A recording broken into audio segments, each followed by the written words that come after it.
Hello everyone, welcome to Study Reconnect and today we are going to discuss the polity static questions. So let's start the video. So हमारा सबसे पहला question है how many presidents of India so far were elected unopposed मतलब बिना किसी opposition के अब तक कितने प्रेसिडेंट्स हैं जो इलेक्ट हो चुके हैं। तो ये है दो। तो कौन कौन से हैं वो? तो एक तो है एन संजीवा रेड्डी, ठीक है, नीलम संजीवा रेड्डी, और एक है हमारे फर्स्ट प्रेसिडेंट जिनका नाम है डॉक्टर राजेंद्र प्रसाद, ठीक है। तो इसको ध्यान में रखना है, कभी कभी स्टैटिक में पूछ लेते हैं ऐसे questions. Now let's move on the next question. Which article of the Indian constitution says that directive principle are not enforceable by any court. मतलब इंडियन कॉन्स्टिट्यूशन का कौन सा आर्टिकल कहता है कि जो डीपीएसपी है उनको कोर्ट के अंदर नहीं ले जाया जा सकता? तो वो कहता है 37। जैसे हमारे फंडामेंटल राइट्स है तो उनका हनन होने पर हम सुप्रीम कोर्ट जा सकते हैं, हाई कोर्ट जा सकते हैं। वैसे ही डीपीएसपी का अगर इन वायलेशन होता है तो उनको लेकर हम कोर्ट नहीं जा सकते। तो ये हमें कौन सा आर्टिकल बताता है? तो ये बताता है आर्टिकल 37, ठीक है। अब हम चलते हैं नेक्स्ट क्वेश्चन पे। Who called the preamble as political horoscope of Indian constitution. Indian constitution को पॉलिटिकल हॉरोस्कोप किसने बताया था? तो ये है के एम मुंशी, ठीक है। अब हम चलते हैं हमारे नेक्स्ट क्वेश्चन पे। अब हमारा क्वेश्चन है who among the following was the chairman of the special committee to examine the draft constitution of India. Special committee जो कॉन्स्टिट्यूशन को ड्राफ्ट कर रही थी उसके चेयरमैन कौन थे? तो ये थे सर अलादी कृष्ण स्वामी अय्यर, ठीक है। और अब हम चलते हैं नेक्स्ट क्वेश्चन पे। On which date Indian constitution was finally signed by the members of the constituent assembly. तो फाइनल साइन कब हुआ था हमारा इंडियन कॉन्स्टिट्यूशन का? तो वो हुआ था 24 जनवरी 1950। और एनफोर्स कब हुआ था? ये एनफोर्स में मतलब लागू कब हुआ था हमारा संविधान? तो लागू हुआ था 26 जनवरी 1950 को, ठीक है। अब इस क्वेश्चन का आंसर है बी। लेकिन अगर ये पूछे कि when the Indian constitution came into force तो उसका आंसर हो जाएगा सी। ध्यान में रखिए आप। अब चलते हैं हम नेक्स्ट क्वेश्चन पे। In which case Supreme Court held that preamble is integral part of the constitution. Supreme Court ने कौन से केस में बोला कि जो प्रीएम्बल है वो इंटीग्रल पार्ट है कॉन्स्टिट्यूशन का?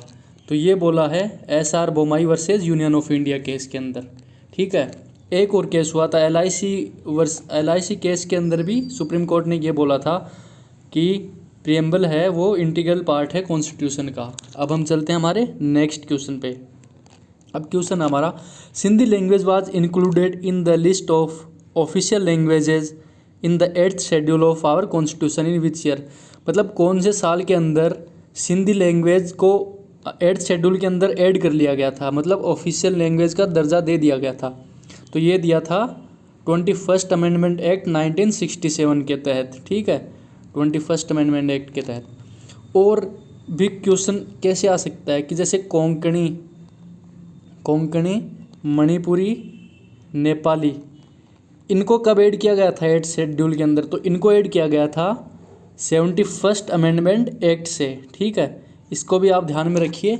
और एक और देखो, अभी बोडो वाला इश्यू न्यूज़ में था, तो बोडो लैंग्वेज से भी पूछ सकते हैं। तो ये बोडो, डोगरी,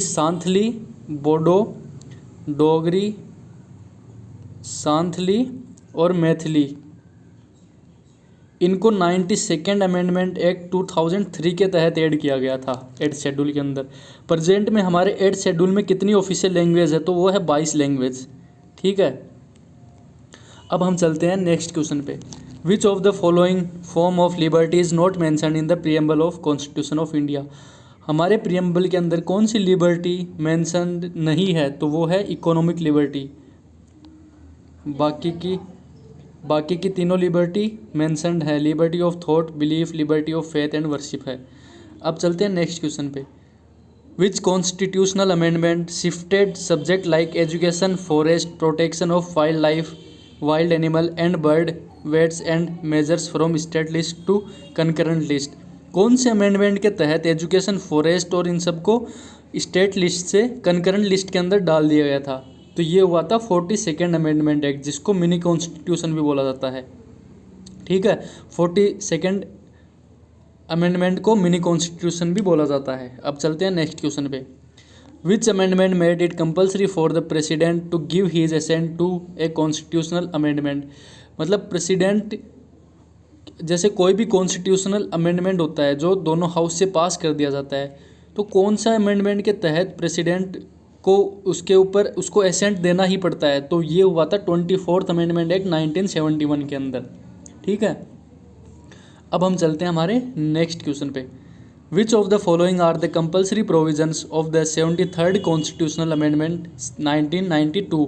तो सबसे पहले तो देखिए 73rd अमेंडमेंट क्या था, तो ये था पंचायत को लेकर। ठीक है। 11th schedule 73rd amendment. 74 था म्यूनसिपैलिटीज़ को लेकर 12th शेड्यूल। अब हम चलते हैं क्वेश्चन पे। तो इनमें से कौन सा प्रोविज़न था जो कंपलसरी था? तो organisation of gram sabha in village और ग्रुप ऑफ विलेज, तो ये तो कंपलसरी था। Direct election to all seats in panchayat at the village intermediate and district level, तो ये भी कंपलसरी था।